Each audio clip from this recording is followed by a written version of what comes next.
بسم الله الرحمن الرحيم.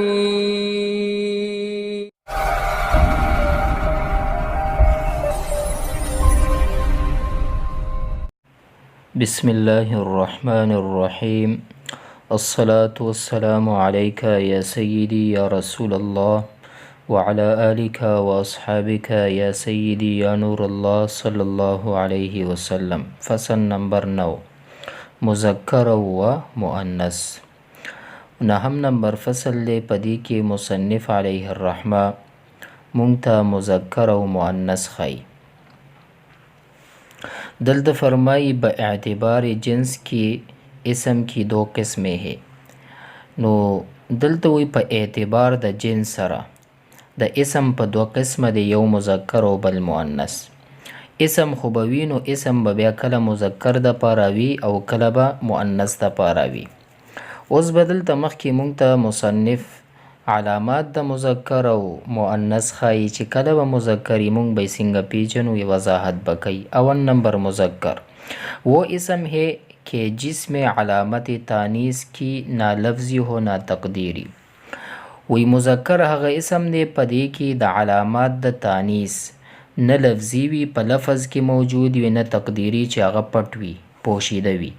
مثلا رجلن دا وګورئ دا مذکر دی، نو په دې کې د علامات د تانیث نشته، نه ښکاره دی نه پکې پټ دی. فرسون اس، رجلن سړی، فرسون اس.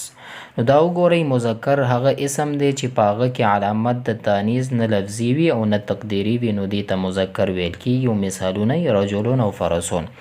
مؤنث دلته دویم مؤنث ذکر کو. مؤنث مونږ ته ښیي وہ اسم ہے کہ جس میں علامات تانیث کی لفظی یا تقدیری موجود ہو.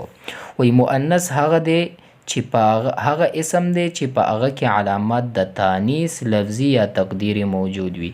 یا به لفظاً دا مؤنثي پته به لګي، تانیث به وي یعنی پته به لګي، او یا به دا لفظي نه وي بلکې تقدیری به وي، پوشیده به وي. مخکې مثالونه به راځي انشاءالله، تاسو وپوهیږئ چې هلته عقرب دا مثال به ورکړي انشاءالله. اوس دا خو مونږ ته بیان که په کم اعتبار سره، په اعتبار د جنس سره د اسم په دو قسمه دی. اوس په اعتبار د علامات مؤنث کی دو قسمه ہے. په اعتبار د علاماتو سره مؤنث په دو قسمه دی. اول نمبر قیاسی، دویم سماعی. اول نمبر قیاسی، دویم سماعی. نو اول مؤنثی قیاسی وہ ہے جس میں تانیث کی علامت لفظوں میں موجود ہو.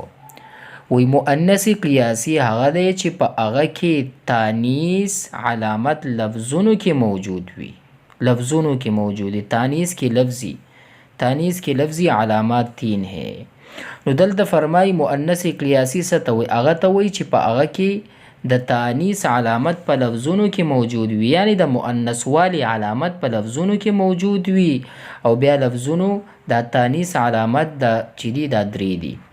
یو تا خوا حقیقتا ہو جیسے طلحتو، تا یو علامت خو تا شو، خوا حقیقه اوس حقیقتا د طلحتو، دا چې اوس دی دا مؤنث دی. ولی دی چې تای تانیث پکې راغلی، نو دا خو ښکاري کنه، نو دا څه شو؟ دا حقیقتا شو. یا به حکمن وي، یعنی ښکاري خو به نه په لفظونو کې، خو حکمن به وي. جیسے مثال ورکوي عقربو، لړم. اسم 14 حرف تای تانیث کے حکم میں ہے. وی پدې کې دا سلورم حرف چې دی دا با، دا تای تانیث په حکم کې دی، تای تانیث په حکم کې دی. عقربو. او بیا فرمایي دویم نمبر الف مکسوره زائده، الف مکسوره بوي او زائده بوي. مثال ورکي حب لا، صغرا، کبرا. دا وګورئ الف مکسوره، نو دام د علاماتو د تانیث نه دی. او دریم نمبر الف ممدوده بوي. مثال ورکي حمراء بیضاء، دا وګورئ حمراء بیضاء. نو علامات سو شو؟ مؤنث قیاسی هغه ته وایي چې په هغه کې تانیث علامت په لفظونو کې موجود وي، په لفظونو کې موجود وي. او بیا چې دا لفظونو کې موجود وي، د لپاره 3 علامات دي. یو خو تا خو به حقیقتا وي او یا به حکمن وي، نو دا خو یو شو. او دویم چې دی الف مقصوده زائده بوي، الف مکسوره زائده بوي، حبره صغرا کبرا وغیره شو. او الف ممدوده بوي، مثال ورکی حمراء بیضاء، حمراء بیضاء. دا وګورئ نو دا درې علامات چې دي دا د مؤنث قیاسی، دا درې علامات یې مونږ ته وښودله. دا خو مؤنث دا اوس دلته دویمې مونږ ته ذکر کړو مؤنث سماعی ښیي. مؤنث سماعی وہ ہے جس میں علامات تانیث کی مقدر ہو. مؤنث سماعی هغه ته وایي چې علامات د تانیث په هغه کې پټ وي.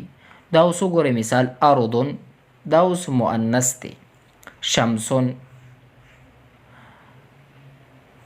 او کہ اصل میں ارضتن و شمستن تھا کیونکہ اس کے تصغیر اریضتن و شمیستن ہے اور تصغیر سے اس کی اصلی حالت ظاہر ہوتی ہے. نو دا وګورئ اردن شمسن چې اصل کې ارضتن او شمستن و، څه شی و؟ ارضتن شمستن و.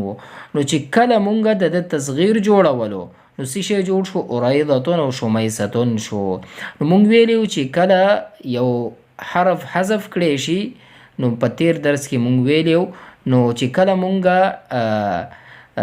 دغه جوړو تصغیر نو هغه حروف واپس راځي نه. دا کو اریضتن شمیستن اور تصغیر سے اس کی اصل حالت ظاهر ہوتی ہے. نو چې کله مونږ تصغیر جوړو نو د اصل حالت راځي چې دلته تا موجوده ده اریضتن شمیستن. بس ایسے مؤنث کو جس میں تا ظاہرن میں موجود نہ ہو اور اصل میں پائی جاتی ہو مؤنث سماعی کہتے ہیں.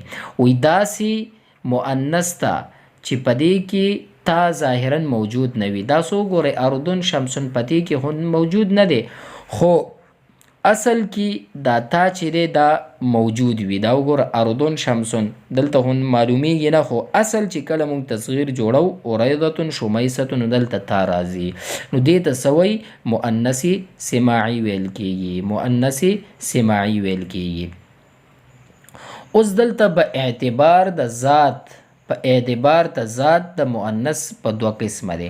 په اعتبار ذات کې مؤنث کې دو قسمه ہے.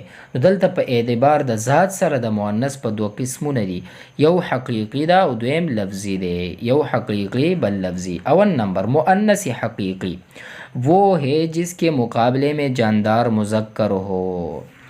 مؤنث حقیقی هغه دی چې په هغه په مقابله کې جاندار مذکر وي خو علامت تانیث کې موجود هو یا نه. چې علامت د تانیث پکې موجود وي او کنه. مثال ورکی امرأتن اس کے مقابلے میں رجلن ہے. دا وګورئ د په مقابله کې رجلن دی.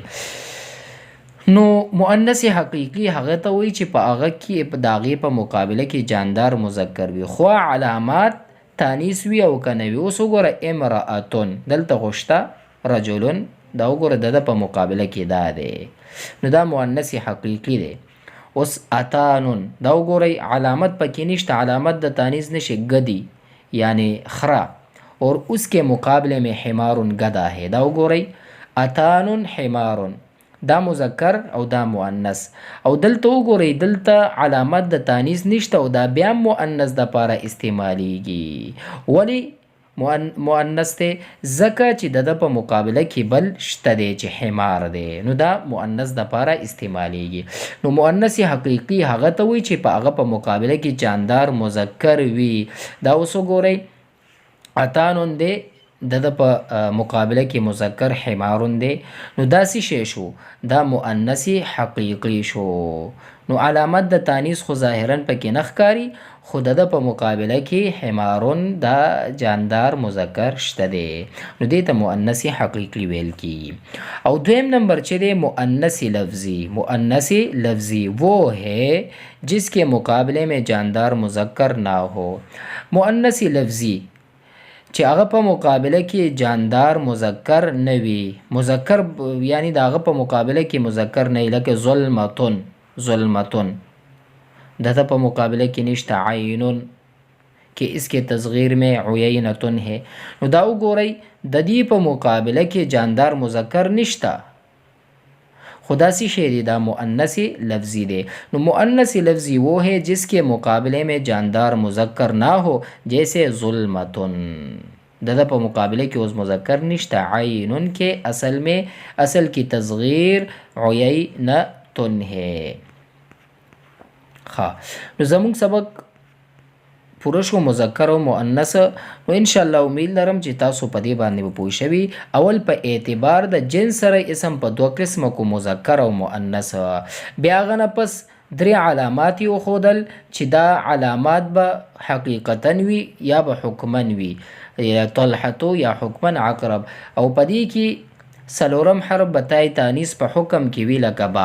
او بیا دویم علامت الف مکسوره زائده به وي حبلا صغرا کبرا. او دریم الف ممدوده به وي لکه حمرا او بیضا. بیا مؤنث سیمایي هغه دی چې علامات د تانیس په هغې کې مقدر وي، یعنی پټ یې ښکاره نه وي، خو چې کله مونږ تصغیر جوړو نو هغه اصل ټول حروفونه به مونږ ته ظاهریږي. نو باید بیا اعتبار د ذات سره مؤنث په دوه قسمه نو حقیقي او لفظي کو. بیا مؤنث حقیقي هغه دی چې په هغه په مقابله کې جاندار مذکر وي خو علامت د تانیث موجود وي او کنه وي. نو دلته خو علامت د تانیث موجود وو خو د په مقابله کې دا دی، او دلته علامت د تانیث نشته خو په مقابله کې شته، نو دا مؤنث حقیقي شو. او بیا مؤنث لفظي مونږ ته وی چې په مقابله کې د جاندار مذکر نه وي، خو دلته دا وګوره ظلمتون علامه د تانیث رالو. عینون چې په اصل کې چې کله تصغیر مونږ جوړو عینتون به راځي. ان شاء الله امید لرم چې تاسو سبق باندې به پوهیږئ. او که بیا هم چاته څه مسلې نو تاسو کولی شئ په کمنټ سیکشن کې خپل سوالونه لیکئ. ان شاء الله د وخت مناسبت سره تاسو به میلاویږي. والسلام علیکم ورحمة الله وبرکاته.